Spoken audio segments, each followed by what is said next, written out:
Magandang araw. Sana po'y nasa mabuti kayong kalagayan.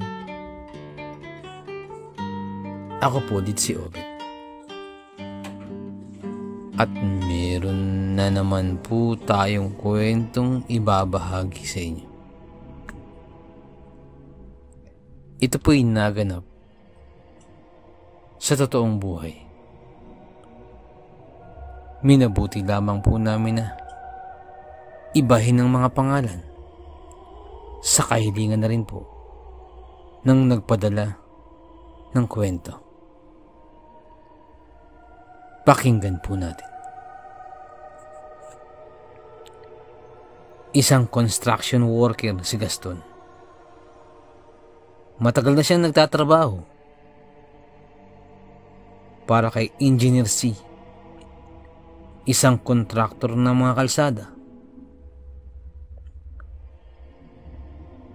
Taong 2002 nang nasalta sila sa isang bayan sa isla ng Panay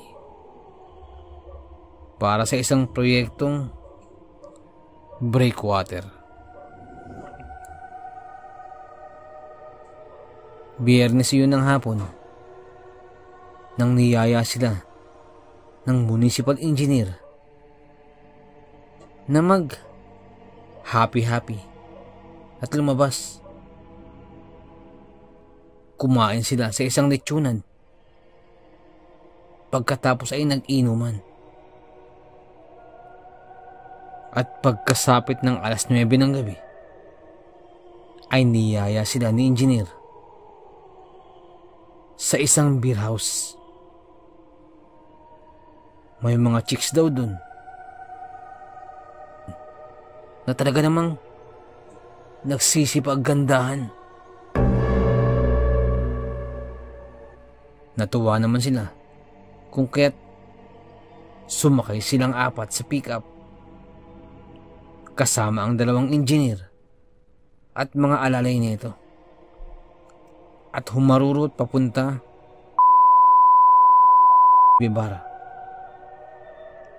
na nakatayo mag-isa sa may pampang. Ganun talaga siguro. Kahit sa liblib na lugar, basta may sexing chicks, talagang dadayuhin. Napangiti ng malapad si Gaston nang makita na ang umaandap-andap na ilaw. Ang totoo niyan, mahina na ang pandinig ni Gaston. At dahil sa kakasisid sa malalim na bahagi ng dagat, ay nasira ang kanyang eardrums.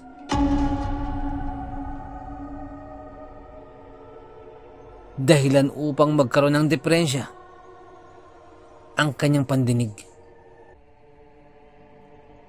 Pero kahit hindi niya gaanong marinig ang mga kantahan sa may videoke bar na yun, basta't nakikita niya ang masasayang ilaw, ay masaya na rin siya. May mga tao na nga nang sila ay pumasok sa nasabing bar. Sa 5 mesang naroroon ay may mga nakaupo na sa 3 mesa nito.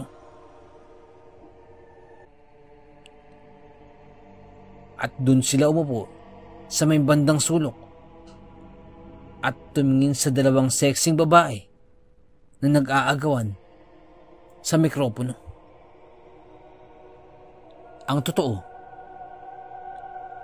hindi naman ganun kaganda ang mga babae ron. Ang totoo ay hindi naman kagandahan ang mga babae doon.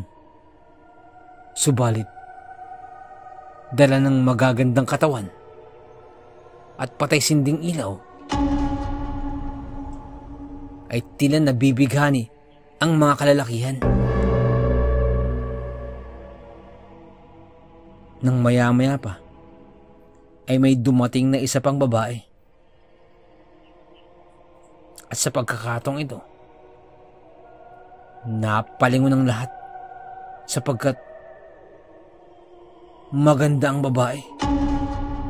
Maliit ang mukha nito na nakapatong sa mahabang leeg at binabagayan pa ng maganda, tuwid at mahabang buhok. Medyo matangkad din ito kumpara sa ibang babae at nagtataglay ng balingkinitang katawan. Dumiretso ito sa may parte na may videoke upang manghiram ng mikropono. Binigay naman iyon ng dalawang babae.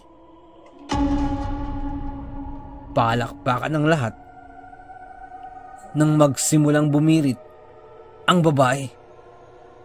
Hula ni Gaston. Napakaganda ng boses nito sapagkat namamanga ang lahat. Nakita niya ang kanyang among engineer na namilog ang mga mata dahil sa paghanga sa babaeng dumating. At malamang ay sa boses din nito may bahagyang naririnig si Gaston. Subalit mahirap niya itong tukuyin.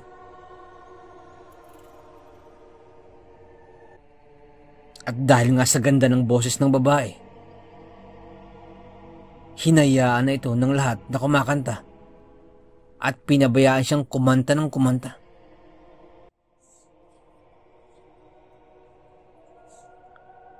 Pero may isang napansin si Gaston. Walang tigil sa kahihikab ang tatlo niyang kasama. Tapos ang mga tao sa mesa sa kabila ay tila humihilik na sa pagtulog, sapagkat nakita niya ang mga ito na nakayuko na sa kani-kanilang mga mesa. Ang iba naman ay tila nakasubsob na at parang nasa gitna na ng masarap na pagtulog. Tumba na ang mga ulo nito sa mesa. Maya-maya pa ay nakatulog na rin ang dalawang babae. Hanggang sa napansin na lamang ni Gaston na siya na lamang ang natitirang gising. At hindi na nawala ang pagkagulat niya sapagkat habang kumakanta ay hinablot ng magandang babae ang paa ng isang GRO. Kasunod nun ay bigla na itong kinagat ang binti na parang sa isang aso. Kitang-kita yun ng kanyang dalawang mata. Kitang-kita niya rin ang paghiwalay ng laman at ang pagtilamsik ng mga dugo. Nahintakutan si Gaston. At sa labis niyang takot, bigla niyang naisipan na magtulog-tulugan siya. Nakita niyang tumayo ang magandang babae at tinikman ng leeg ng isang lalaki sa kabilang mesa. Tumangutakong pa ang babaeng ito na para bang mas masarap iyon kaysa sa paa ng GRO. Natukosan din niyang may kalakasan ng puwersa ng babae sapagkat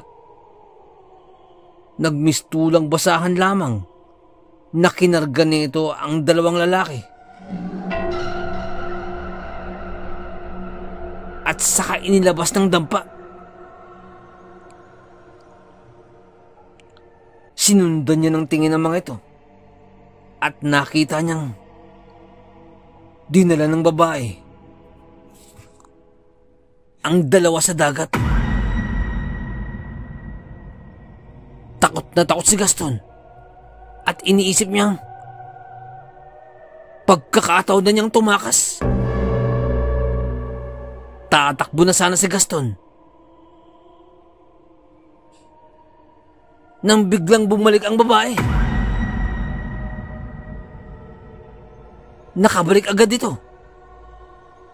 bago pa man makakilos si Gaston.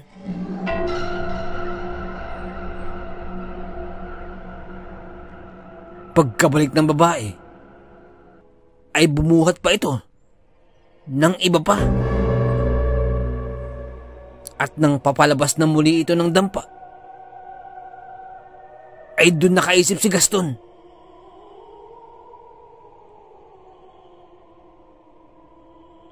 Naisip niyang salisihan ang kilos ng babae. Pagkalabas ng babae, binuhat ni Gaston ang amo niyang engineer pabalik sa kanilang sasakyan. Bagamat may kabigatan, ngunit dala ng takot, inapura niyang buhatin ang kanyang amo patungo sa sasakyan.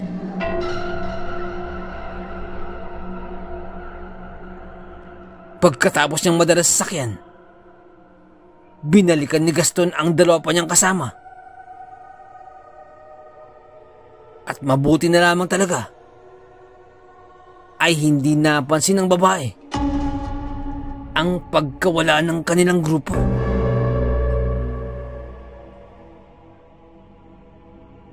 Minamanmanan maigi ni Gaston ang kilos ng babae.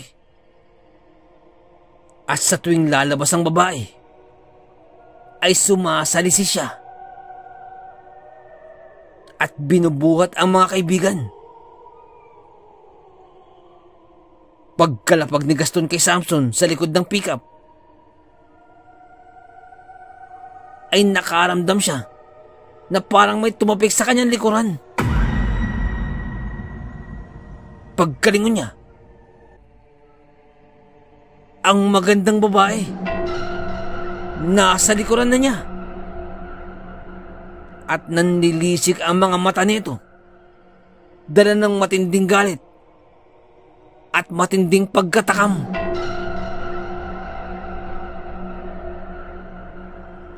Binigla siya nito ng kagat sa balikat.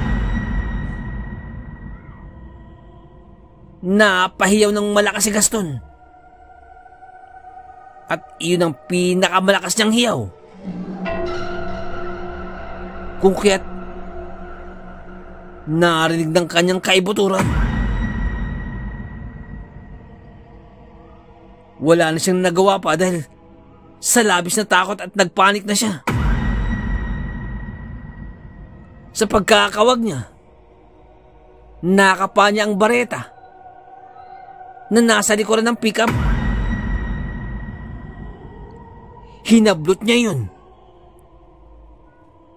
at buong lakas na isinaksak sa babae.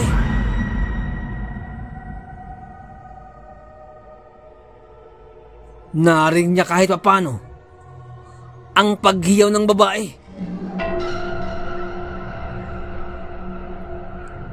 At hindi niya yung tinigilan.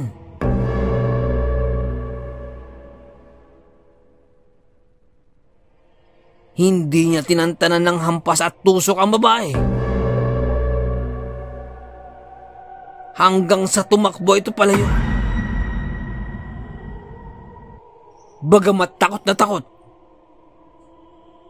nananatiling buo pa rin ang kaisipan ni Gaston.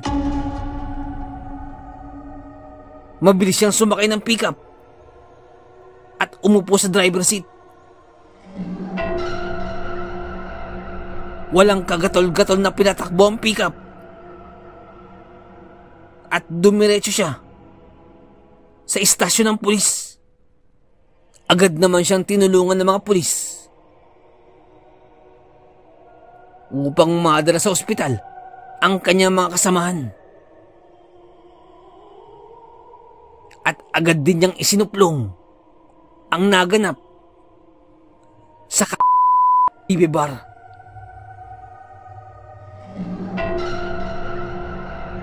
Kinaumagahan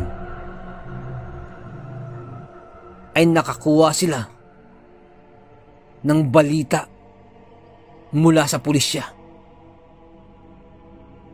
2 lalaki raw ang nawawala at may 2 patay na nakita na pawang mga GRO sa bar. Lasog-lasog ang katawan ng 2 babae. Ang iba naman ay hindi napahamak sa kabutihan. Ngunit pagkagising nila ay wala na silang maalala pa sa kung ano bang naganap nung nakaraang gabi.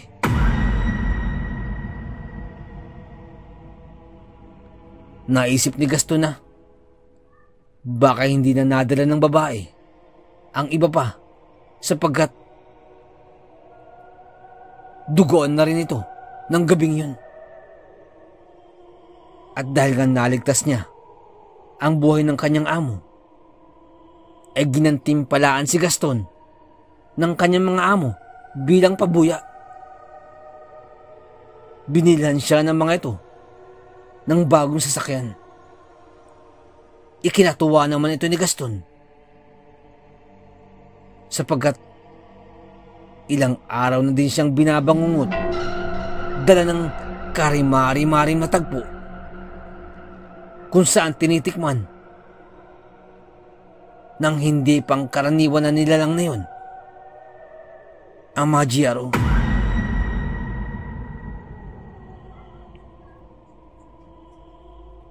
Sa ngayon ay tila nanunumbalik pa rin paminsan-minsan ang malagim na kaganapan na kanyang nasaksihan.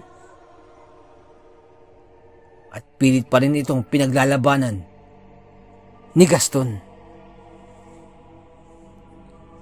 Napakahiwaga ng ating mundong ginagalawan.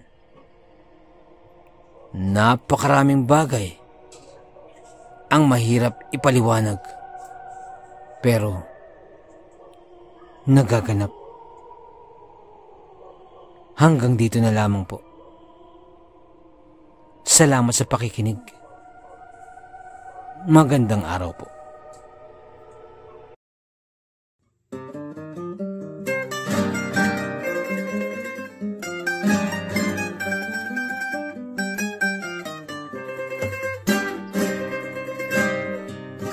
Nais ko lamang pong magpasalamat sa lahat po ng sumusuporta sa ating channel, sa lahat po ng ating mga subscribers, mga listeners, at mga silent listeners po natin. Maraming salamat po. Ganun din po sa ating mga OFW listeners mula po sa iba't ibang bahagi po ng mundo. Maraming salamat. Ganun din po sa mga silent listeners po natin at sa mga listeners po natin mula po sa iba't ibang kapuluan po ng Pilipinas. Maraming salamat po. Sa mga nagpapadala po ng kwento, sobrang salamat po. Sobrang laki pasasalamat po. Nais ko lamang pong i-shout out si Ma'am Helen Casamayor. Ma'am, maraming salamat po. Isa po sa masugid natin tagapakinig po mula pa po nung nasa Saudi pa po siya. Maraming salamat po, Ma'am Helen Casamayor. Isa po sa ating mga silent listeners. Sobrang salamat po. Sana po, ingat po kayo dyan palagi. Maraming salamat po.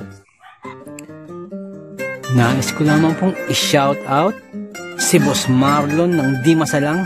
Boss, shout out po. Maraming salamat po sa pakikinig. At nais ko rin pong i-shout out si Ma'am Dalisay Concepcion. Maraming salamat po sa pakikinig. Shout out po sa inyo, ma'am.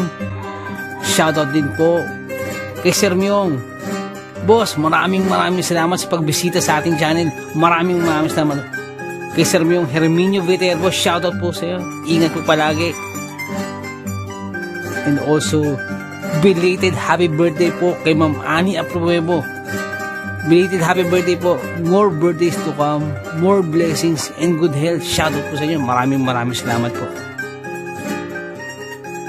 Nais ko lamang pong i-shoutout si Ma'am Mary Asilar dyan po sa may UK.